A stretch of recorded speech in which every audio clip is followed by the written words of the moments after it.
Assalomu alaykum barchaga. Krenkelada joylashgan yangi obyektimiz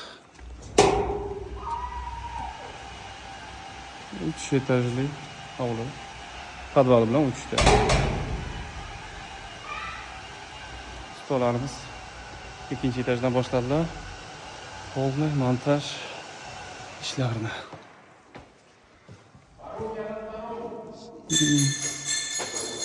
Boshqalar, simlar.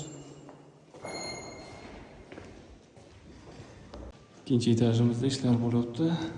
Shtraba ishlari. Hammasi водяной. 1 gramm ham chang yo'q. Подразделительlar. Никакой долбежки, свежлит qilib chiqaryapmiz. Polni o'zi shtrabalar bo'lyapti, keyin montajlar boshlanadi. Aşağıda zakladnoy qo'yamiz. Medaga stolik bo'lganda PlayStation o'rnatgandan keyin HDMI shuni ichidan o'tib, podrazdelnikdan o'tib ulanadi. Bu yerda hech nima osilib turmaydi. Hammasi proton bilan.